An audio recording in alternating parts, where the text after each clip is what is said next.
नमस्कार दोस्तों, हम लेकर आ चुके हैं आप लोगों के लिए 20 मिनट में सुबह शाम की 50 ताज़ा और बड़ी ख़बरें बताएंगे। दोस्तों, प्रधानमंत्री नरेंद्र मोदी के ऊपर भड़के राहुल गांधी, कहा देश का लोकतंत्र ख़त्म नहीं होने देंगे। आखिरकार क्यों दोस्तों? अखिलेश यादव बोले इस बार 400 सीट नहीं बल्कि 400 हार करके बीजेपी सत्ता से बाहर जा रही है।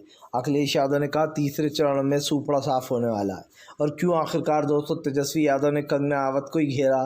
तेजस्वी बोले कौन कंगना रावत में नहीं पहचानता। आपको बताएंगे कैसे तेजस्वी ने कर दी बेइज्जती। और असदुद्दीन ओवैसी ने दोस्तों मंदिर में जाकर पुजारी जी से की मुलाकात, बताएंगे क्यों ओवैसी का वीडियो वायरल हो रहा है। तमाम मुद्दों पर होगी बात, लेकिन उससे पहले अगर आपने अब तक हमारे चैनल को सब्सक्राइब नहीं किया है जल्दी से कर लीजिए। पास में एक घंटी आएगी, इसको भी दबाइए ताकि हर वीडियो की अपडेट आप तक पहुंच पाए। दरअसल दोस्तों, आपको बताते चले प्रधानमंत्री नरेंद्र मोदी के ऊपर जमकर भड़के राहुल गांधी ने प्रधानमंत्री को लपेटा। आपको बताते चले राहुल गांधी का कहना है बीजेपी देश का लोकतंत्र ख़त्म करना चाहती है। राहुल ने कहा कि फ़िलहाल इस बार भारतीय जनता पार्टी 150 भी पार नहीं कर पा रही है। उन्होंने कहा कि पहले मेरे पास जो खबर थी उसमें 180 सीटें बीजेपी जीत रही थी और मैंने बयान भी दिया था, लेकिन अब जो रिज़ल्ट हमारे सामने आया उससे बीजेपी सिर्फ 150 सीट जीत पाएगी और उसके पार भी नहीं जा पाएगी। यही नहीं दोस्तों, राहुल ने कहा कि इंडिया गठबंधन अपनी सरकार बनाते से उन तमाम वादों को पूरा करेगा जो उसने जनता जनार्दन से किए हैं। सीधी सी बात है दोस्तों, जनता ही इस देश की असली मालिक है। वो जिसको भी वोट देगी वो जीत जाएगा। इसीलिए जो राहुल गांधी ने सपोर्ट जो है वो साफ साफ जनता को किया। राहुल ने कहा कि जो भी जनता हमें वोट देगी, जो सपोर्ट करेगी, हम उसके साथ हैं। यही नहीं, राहुल गांधी ने यह भी वादा किया है कि पहले ही कैबिनेट में 30 लाख नौकरियां दी जाएंगी, 1 लाख रुपये सालाना महिलाओं को मिलेगा यानी कि 8,500 रुपये, और तमाम वो वादे पूरे किए जाएंगे जो जनता के साथ किए गए हैं। मतलब साफ है दोस्तों, इस बार एनडीए वर्सेस इंडिया गठबंधन में ज़ोरदार भिड़त हो रही है। आपको बताते चले दोस्तों, अखिलेश यादव ने बीजेपी के ऊपर साधा निशाना। अखिलेश बोले जिसने वैक्सीन लगाई है उसकी जान को खतरा है, इसका जिम्मेदार कौन है? आपको बताते चले दरअसल कोविशील्ड वाली कंपनी से बीजेपी ने जमकर चंदा लिया और उस चंदे का धंधा ज़ोरों से चला। सबको याद है कि अभी वो जो खुलासा हुआ है चुनावी बॉन्ड का, उसमें उस कंपनी का नाम है कोविशील्ड का, जिससे कि बीजेपी ने बहुत सारा चंदा लिया है। अखिलेश ने आरोप लगाया बीजेपी के ऊपर कि चंदे के चक्कर में लोगों की जान को ख़तरे में डाला है बीजेपी ने। यही नहीं, अखिलेश यादव ने यह भी आरोप लगाया कि जिस कंपनी कि कोविशील्ड से लोगों को हार्ट अटैक आ रहा है दोस्तों, उनके दिमाग वगैरह में खून जम रहा है और वो मारे जा रहा है, उसकी जिम्मेदार सरकार है। उन्होंने कहा जिसके पास मोदी सरकार के सर्टिफिकेट रखे हैं उन सबको अब याद आएगी कि ये सब कुछ नरेंद्र मोदी ने ही किया है। आपको बताते चले दरअसल कोविशील्ड को लेकर बहुत सारी खबरें चल रही मार्केट में, जहाँ पर ये बताया जा रहा है बहुत सारे लोगों को कोविशील्ड सूट नहीं हो रही है। इसी को लेकर अखिलेश ने जमकर घेर लिया। अखिलेश ने कहा कि बताइए, अब अगर हम सर्टिफिकेट पर नरेंद्र मोदी की फ़ोटो ढूंढने जाएंगे तो अब नहीं मिलेगी, क्योंकि आपको बता दें दोस्तों, अब प्रधानमंत्री की फ़ोटो कोरोना सर्टिफिकेट से गायब करवा दी गई, जैसे को उस पर सवाल उठने लगे। मतलब आप देखिए कितनी चालाकी।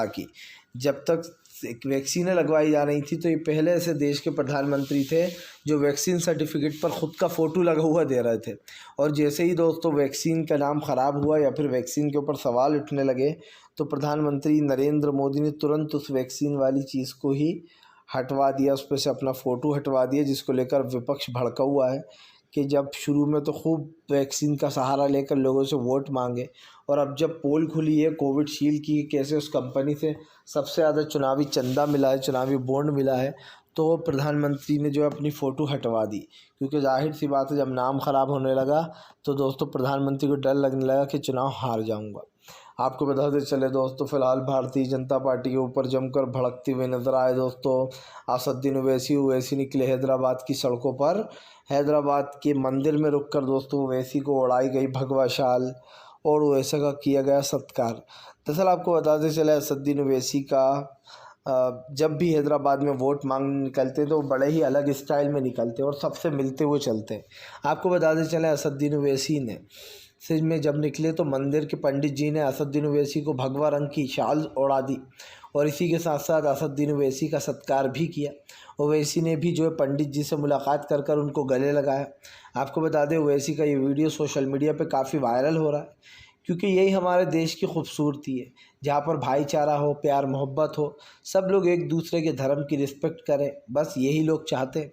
और देश वही आगे बढ़ता है जो प्यार मोहब्बत से रहता है। सब जानते हैं कि अगर देश को तरक्की की ओर ले जाना है तो सबको मिलजुल कर ले जाना होगा। ये नहीं कि देश में हिंदू मुसलमान हो रहा है, सिख ईसाई हो रहा है, ये सब फालतू की बातें। आजकल इन चीज़ों पर दोस्तों कोई ध्यान नहीं देता। अगर ध्यान देना है तो ऐसी चीज़ों पर दो जिससे देश का भला हो। सबसे बड़ी बात आपको बताते चले दोस्तों, एक बार फिर से जो है यहाँ पर भड़क गई जो है यहाँ पर दोस्तों प्रियंका गांधी ने प्रधानमंत्री को जमकर सुनाई खरी खोटी। दरअसल आपको बताते चले, प्रियंका गांधी ने प्रधानमंत्री को लपेटे में ले लिया। प्रियंका गांधी का कहना है कि प्रधानमंत्री दूसरों को शहज़ादा बताते हैं लेकिन ख़ुद शहंशाह बन के घूमते फिरते हैं। प्रियंका ने कहा कि लाखों रुपए के कपड़े पहनते हैं, जूते पहनते हैं, बड़ी बड़ी करोड़ों की गाड़ियों में घूमते हैं, और उसके बाद वो गरीबों का दर्द नहीं समझ सकते। प्रियंका ने कहा कि दूसरे को शहज़ादा कहने से पहले आप ये देखिए कि आपके कपड़े पर एक दाग तक नहीं होता। जबकि दोस्तों राहुल गांधी एक सस्ती सी सफ़ेद टी शर्ट पहन के घूमते रहते हैं जो मैली भी हो जाती है। हमने कई बार देखा है, भारत जोड़ो यात्रा के दौरान देखा है कि राहुल गांधी बहुत ही सिंपल कपड़े पहनते हैं। लेकिन दोस्तों आप समझिए, इस देश का प्रधानमंत्री लाखों रुपए के कपड़े पहनता है। आप जब भी देखोगे उन्हें तो सफ़ेद चकाचक वाइट कपड़े, और दोस्तों एक बाल इधर से उधर बिखरा हुआ नहीं होता, ऐसे सेट किए जाते हैं, ऐसे दाढ़ी सेट की जाती है। तो आप समझिए कौन है शहज़ादा। किसी से भी आप पूछोगे तो वो यही कहेगा कि नरेंद्र मोदी हैं इस देश के फ़िलहाल तो शहज़ादे। बड़ी बड़ी गाड़ियों में घूमना, करोड़ों रुपए के कपड़े पहनना, और दोस्तों अपने खुद के रोड शो पर करोड़ों रुपए खर्च कर देना, दुनिया को ये बताने के लिए कि देखो मेरा रोड शो कितना मेगा शो है, कितने बड़े पैमाने पर मैं ये मेगा शो कर रहा हूँ। तो जाहिर सी बात है जो देश का पैसा आ रहा है जीएसटी का जो वसूला जा रहा है दोस्तों जनता से मार मार के, जीएसटी एक तरीके से, और यही नहीं टैक्स का पैसा जो आ रहा है, तमाम जितने भी देश से पैसा कमाया जा रहा है वो सब कुछ मोदी अपने या तो रोड शो में लगाते हैं दोस्तों, या अपने कपड़े जूतों में लगा देते हैं, या फिर दोस्तों एमएलएस को ख़रीदने में पूरा पैसा बर्बाद कर दिया जाता है। लेकिन दोस्तों बीजेपी एक बात भूल रही है, ये जो एमएलएस को पैसे दिए जाते हैं लाखों रुपए करोड़ों रुपए, इस सब का हिसाब होगा दोस्तों। जैसे ही सरकार बदलेगी वैसे ही पता लगाया जाएगा कि भैया किस किस को कितने पैसे दिए गए थे, किन किन को कैसे ख़रीदा गया, किसको पद दिए गए, किसको क्या लालच दिया गया, किसको जो है केस हटाए गए। तो बहुत सारी चीज़ें हैं जो खुलना बाकी है। जैसे ही सरकार बदलेगी ये राज भी खुलेगा कि आखिरकार किस किस के भ्रष्टाचार के केस हटवाएं मोदी सरकार ने। और ये आप भी जानते हैं कि मैं क्यों कह रहा हूँ, सरकार की नीतियाँ आज जनता समझ चुकी है। इस देश की जनता को सिर्फ एक चीज़ समझ में आती है, वो है दोस्तों देश के लोकतंत्र को बचाना। मैं तो तमाम जनता को जो है वो यही कहूँगा दोस्तों कि जनता नहीं होती तो ये सरकार अब तक देश का और भी ज़्यादा बेड़ा गर्क कर चुकी होती। जनता वक्त वक्त पर इस सरकार को घेरने का काम करती है, तो ये सरकार कहीं ना कहीं डरी हुई है। आपको बता दें चले दोस्तों, फिलहाल एक बार फिर से पलट गया गेम। तीसरे चरण से पहले ही बीजेपी में डर की लहर। दरअसल दोस्तों 2 चरण तो ऑलरेडी बिगड़ चुके हैं। पहले चरण में मोदी सरकार का विकास गिनाना काम नहीं आया। दूसरे चरण का हिंदुत्व जो शुरू कर दिया था नरेंद्र मोदी ने, मंगलसूत्र, कभी मुस्लिम घुसपैठी है, वो भी दोस्तों काम नहीं आया। बताया यही जा रहा है कि नरेंद्र मोदी के दोनों चरण बुरी तरीके से बिगड़ चुके हैं, क्योंकि पहले वाले के बाद प्रधानमंत्री को एहसास हुआ कि अब की बार मैंने हिंदुत्व ही नहीं उठाया, हिंदुत्व का मुद्दा, तो मुझे वोट ही नहीं मिले। इसलिए दूसरी बार उन्होंने हिंदुत्व का मुद्दा उठाना शुरू कर दिए, चाहे वो राम मंदिर हो या फिर दोस्तों जो है यहाँ पर ये हो कि मुस्लिमों को आपको मंगलसूत्र दे दिया जाएगा, ज़्यादा बच्चे वालों को बहनों का छीन कर, घुसपैठियों को दे दिया जाएगा आपका सोना छीन कर, एक घर है तो 2 घर है तो 1 घर छीन लिया जाएगा। इस तरीके की झूठी बातें फैलाई गई, जबकि कांग्रेस के मैनिफेस्टो में ऐसा कहीं पर भी कुछ लिखा ही नहीं है। लेकिन इस देश का प्रधानमंत्री दोस्तों सबसे बड़ा झूठा है, या फिर यूँ कहते हैं कि झूठों के गॉडफादर बन चुके हैं प्रधानमंत्री, इतने बड़े झूठे हैं वो। मैंने कई बार देखा है नरेंद्र मोदी की आंखों में दोस्तों वो शर्म दिखाई नहीं देती है झूठ बोलने के बाद, क्योंकि नरेंद्र मोदी दोस्तों इस उम्र में झूठ बोल रहा है, तो आप समझिए ये बंदा कितना शातिर होगा, कितना अपनी जवानी में, क्योंकि अभी जब ये साफ साफ झूठ बोल देते हैं जनता के सामने आकर, जबकि जब वीडियोस अवेलेबल होते हैं सोशल मीडिया पर जगह जगह, उसके बाद भी नरेंद्र मोदी झूठ बोलने की हिम्मत रखते हैं। तो भैया ये हिम्मत का काम तो नहीं है, लेकिन झूठ बोलने का काम ज़रूर है।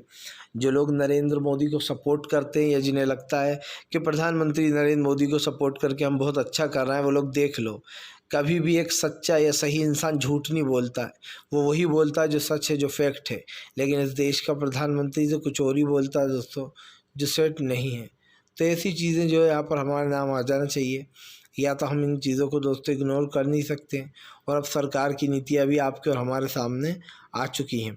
आपको बताते चले दोस्तों, फ़िलहाल एक बार फिर से भारतीय जनता पार्टी के ऊपर जमकर भड़कते हुए नजर आए दोस्तों, जो यहाँ पर मल्लिकार्जुन खड़गे बोले देश के संविधान को बचाने के लिए कांग्रेस ने हमेशा बलिदान दिया है, इस बार भी कांग्रेस ही देश को बचाएगी।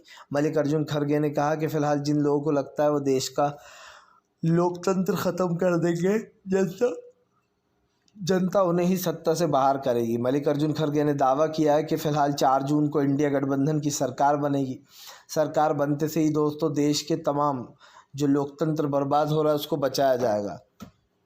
इधर हो सकता है दोस्तों कल अरविंद केजरीवाल जेल से बाहर आ जाएं, क्योंकि कोर्ट की एक टिप्पणी बड़ी काम कर रही है। कोर्ट ने कहा था कि चुनाव का वक्त है, अरविंद केजरीवाल को बेल दी जा सकती है। तो अब इस पे हालांकि कल बहस होगी 7 तारीख को, और कल ही दोस्तों तीसरे चरण का चुनाव है। तो देखा जाए तो 3 चरण के चुनाव तो निकल गए, अब 2 चरण के चुनाव बचे हैं। ऐसे में केजरीवाल बेचारे 2 चरणों के में ही कर लें तो थोड़ा बहुत तो उनका प्रचार हो ही जाएगा। लेकिन देखा जाए तो केजरीवाल की पूरी कमान उनकी वाइफ ने संभाल ली थी दोस्तों, पर एक खुद की पार्टी को संभालना एक अलग ही चीज़ होती है। और ऐसे में अब देखना ये होगा कि क्या केजरीवाल दोस्तों इस पूरे माहौल को बदल देंगे। अरविंद केजरीवाल को लोगों का सपोर्ट मिल रहा है दोस्तों, और सपोर्ट एक बहुत बड़ी चीज़ होती है। मैं ये मानता हूँ हमेशा कि जो लोग भी दोस्तों इस तरीके की चीज़ें करते हैं, ख़ास कर देश के लिए ख़तरनाक, जिसमें देश को नुकसान हो, उन लोगों को तो हटा ही देना चाहिए सत्ता से। क्योंकि दोस्तों वो लोग क्या कर रहे हैं ये सब जान रहा है। देश में आज महंगाई, गरीबी, बेरोज़गारी, हिंदू मुसलमान जैसे तमाम मुद्दों को उठाने वाली बीजेपी है, और जो लोग बीजेपी को सपोर्ट करते हैं दोस्तों वो लोग भी वही कर रहे हैं जो नरेंद्र मोदी कर रहे हैं, यानी कि वो भी देश को बर्बाद करने में तीली लगाने का काम कर रहे हैं। आपको बताते चले दोस्तों, दिल्ली में छिड़ी जंग, कन्हैया कुमार वर्सेस मनोज तिवारी। दरअसल दोस्तों दिल्ली में 2 दिग्गजों के बीच में जंग छिड़ चुकी है। एक है दोस्तों भोजपुरी एक्टर, तो दूसरा है कन्हैया कुमार। आपको बताते चले दोस्तों, कन्हैया कुमार को दिल्ली के लोग काफ़ी मानते हैं। कन्हैया कुमार ने अपनी पढ़ाई भी वहीं से की है, दिल्ली से। तो ऐसे में अब की बार कन्हैया कुमार चुनाव में नॉर्थ दिल्ली से खड़ा किया गया है। आपको बताते चले कांग्रेस ने जानबूझकर तिवारी के सामने कन्हैया को उतारा, क्योंकि वो भी बिहारी है। और अगर दोस्तों मनोज तिवारी का काम देखा जाए तो उन्होंने दिल्ली के लिए कुछ नहीं किया, सिर्फ केजरीवाल को बुरा भला बोलने के अलावा दोस्तों मनोज तिवारी कहीं दिखाई नहीं दिया हमें किसी जनता की मदद करते हुए। तो अब की बार तो साफ है कि दोस्तों कन्हैया कुमार को लोग वोट देने वाले हैं, और मनोज तिवारी को टाटा बाय बाय करने वाले हैं। जिन लोगों ने जनता के लिए कुछ काम नहीं किया उन लोगों को कोई भी सपोर्ट नहीं करेगा। और मैंने तो पहले भी कहा है दोस्तों, आज हमारे देश की तमाम संपत्तियां, जो भी चीज़ें हैं, उसको जो है पर दांव पर लगाया जाता है। कई बार ऐसी चीज़ें सामने निकल कर आती हैं कि फ़िलहाल सरकारों के सामने दोस्तों वोट ख़रीदे जाते हैं और बेच भी दिए जाते हैं। तो जो लोग वोट पैसों में देते हैं या फिर सिर्फ लालच में कि हमें 500 या 200 रुपये मिल जाएंगे, आज का काम तो चली जाएगा, वो लोग दोस्तों अपना ज़मीर ज़रूर जगा लेना। ये गलती भूले से भी मत करना कि 400-500 रुपये के चक्कर में अपना वोट बेच दो, क्योंकि अगर आप ये करोगे ना दोस्तों तो आपसे बड़ा गद्दार इस देश का और कोई नहीं है। सिर्फ 400-500 रुपये के लिए अपना वोट बेच देना इस देश के साथ एक गद्दारी है। उस देश के साथ गद्दारी है जिसने दोस्तों आपको सब कुछ दिया, आप समझिए। और मैं क्यों कह रहा हूँ ऐसा, मैं इसलिए कह रहा हूँ कि अगर आपने वोट पैसों के लालच में दे दिया या शराब की बोतल के लालच में दे दिया, तो ये समझ लीजिएगा दोस्तों कि आप नरेंद्र मोदी का रास्ता साफ़ कर रहा हो सत्ता में आने के लिए। और अगर आपने बीजेपी के सामने नहीं बिके टिके रहे तो बीजेपी को आप दोस्तों ख़ास करके सत्ता से हराने में आपने एक और कदम बढ़ा दिया, ये मान लेना आप। क्योंकि बीजेपी को अगर हरा सकता है कोई दोस्तों तो वो इंडिया गठबंधन ही है, और उसके अलावा कोई और नहीं हरा सकता। इसलिए कह रहा हूँ कि जो लोग भी पैसों के बलबूते पर वोट देते हो वो किसी भी हाल में मत करना, ये कानून और अपराध तो है ही, लेकिन कुछ लोग चोरी छुपे वोट दे देते हैं पैसों के लालच में। मैंने खुद ने कई बार इस चीज़ को देखा है। तो इसीलिए कह रहा हूँ कि फ़िलहाल सोच समझ कर वोट कीजिएगा। और सरकार की जो नीतियाँ हैं वो मैंने तो कहीं ना कहीं एक हद तक साफ़ कर दी हैं। तो अब देखते हैं कि फ़िलहाल सरकार क्या करती है। आपको बताते चले दोस्तों, फ़िलहाल भारतीय जनता पार्टी के लिए दोस्तों बढ़ने वाली है मुसीबतें। जी हाँ, दरअसल आपको बताते चले दोस्तों, तीसरे चरण का चुनाव यानी कि दोस्तों 7 मई को चुनाव जो होना, ये तीसरे चरण का। इससे पहले ही बीजेपी की हार की भविष्यवाणी कर दी है तेजस्वी यादव ने बीजेपी को घेरते हुए कहा कि बीजेपी के तमाम नेता और बीजेपी कार्यकर्ता ये क्या क्या झूठ बोलते हैं कोई पता नहीं लगा सकता। तेजस्वी ने कहा कि फ़िलहाल कंगना रावत कौन है मैं नहीं पहचानता, मैं बॉलीवुड के कुछ ही स्टार्स को जानता हूँ। दरअसल दोस्तों, कंगना रावत ने एक बहुत बड़ा ब्लंडर कर दिया। उन्होंने तेजस्वी यादव की जगह बीजेपी के कैंडिडेट तेजस्वी सूर्या को जमकर सुनाया। कहा तेजस्वी सूर्या जैसे गुंडे लोग और जैसे गुंडाई दिखाते हैं, हाथों में मछली उठा रख खाते हैं, तमाम चीज़ें करते हैं, इसको लेकर दोस्तों कंगना रावत ने सवाल उठा दिया। तो यहाँ पर एक चीज़ तो साफ़ हो जाती है कि कंगना रावत हो या दूसरे नेता दोस्तों, उसकी चीज़ में या फिर उस इंसान की चीज़ में जो यहाँ पर अपन क्यों बोले ये समझ में आज तक नहीं आता। लेकिन हमें एक चीज़ का दोस्तों वो ज़रूर है कि फ़िलहाल देश में इंडिया गठबंधन की सरकार बन रही है और सरकार बनते से ही दोस्तों कई बड़े फैसले लिए जाएंगे। अब देखिए, फैसले लेना इसलिए भी ज़रूरी हो जाता है दोस्तों कि फ़िलहाल इस सरकार ने पिछले 10 सालों से आपसे वादा किया। मैं पूछना चाहता हूँ 10 साल में क्या प्रधानमंत्री ने हर साल 2 करोड़ नौकरियाँ दी? नहीं दी। क्या प्रधानमंत्री ने नोटबंदी के बाद जो वादा किया था कि काला धन आ जाएगा, आतंकवाद ख़त्म हो जाएगा और हम सबके खाते में 15-15 लाख डालेंगे?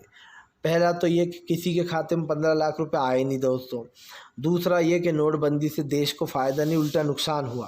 देश में डिमोनेटाइजेशन के बाद दोस्तों, डिमोनेटाइजेशन के बाद देश में महंगाई गरीबी तेज़ी से बढ़ गई। और डिमोनेटाइजेशन के बाद हमने एक चीज़ को दोस्तों ऑब्ज़र्व किया, वो ये कि कई लोगों की नौकरियां छूट गई, कई लोग जो जॉब से निकाल दिए गए। उसके बाद देश पे मंदी आ गई और मंदी का सबसे बड़ा कारण बनी मोदी सरकार।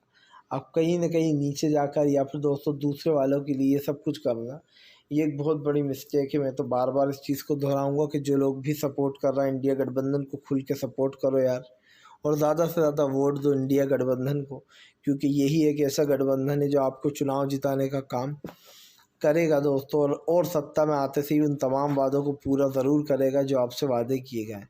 वरना आप समझ लीजिए पूरे उत्तर प्रदेश को यहाँ पर क्या बनाकर रखा है इन लोगों ने तमाम जगहों पर, और इसीलिए सरकार की नीतियों पर भी सवाल उठते रहे हैं।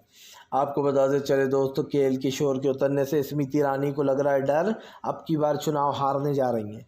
दरअसल आपको बताते चले दोस्तों, किशोरी लाल को उतारने के बाद बीजेपी में भगदड़ मची है। राहुल गांधी ने ऐसी चाल चली दोस्तों, या फिर यूँ कहते हैं कि मल्लिकार्जुन खड़गे ने, कि बीजेपी चारों खाने चित हो गई। सब जानते हैं कि खड़गे कांग्रेस के बॉस हैं। खड़गे और ख़ास कर सोनिया गांधी जी, ये लोग ही फैसला लेते हैं कौन कहाँ से टिकट पर चुनाव लड़ेगा। जैसे ही खड़गे ने फरमान सुनाया कि राहुल गांधी को रायबरेली से और दोस्तों केएल शर्मा को अमेठी से उतारेंगे स्मृति के सामने, इस परिचय ने दोस्तों घमासान मचा दिया। और आप याद करिए, इस तमाम सी चीज़ें जो है यहाँ पर वो इंसान ने खूब खाएंगे। ऐसे में दोस्तों सरकार को तो अब समझ में आएगा कि खाने का मतलब दोस्तों लोगों की गालियाँ। जनता हमेशा गालियाँ बकती रहती है नेताओं को कि सिर्फ वादे कर देते हैं, उनको पूरा नहीं करते हैं। 24 से पहले दोस्तों ये गेम पलटने वाला है। तीसरे चरण का चुनाव बहुत ज़रूरी है। मैं तो यही कहूँगा कि जो लोग मोदी सरकार के वोटर हैं वो तो बिल्कुल ही वोट ना दे मोदी सरकार को। देना ही है तो इंडिया गठबंधन को सपोर्ट करो, ताकि आपका रोजगार, महंगाई, गरीबी, बेरोजगारी से दोस्तों आपको निजात मिल सके। और ये सरकार ऐसा करेगी। मैंने पहले भी कहा, फिर कहूँगा दोस्तों, देश को बचाने के लिए बहुत ज़रूरी हो जाता है कि आप देश के लोकतंत्र को समझो। और इसीलिए उम्मीद करता हूँ कि आप लोग जो है यहाँ पर ज़रूर इस बात पर ध्यान दोगे। और दोस्तों आने वाली 7 तारीख यानी कि कल के दिन तीसरे चरण के चुनाव में भाजपा का सूपड़ा साफ करके इंडिया गठबंधन को विजयी बनाओगे, क्योंकि मैं दिल से चाहता हूँ कि इंडिया गठबंधन जीते। एक बार मैं देखना चाहता हूँ कि इंडिया गठबंधन क्या करता है, वो कैसे काम करता है। क्योंकि जाहिर सी बात है दोस्तों, यहाँ पर तमाम चीज़ें जो चलती रहती हैं वो आपके सामने है ही। तो अगर आपको हमारा वीडियो अच्छा लगता है तो इसको लाइक ज़रूर कीजिएगा।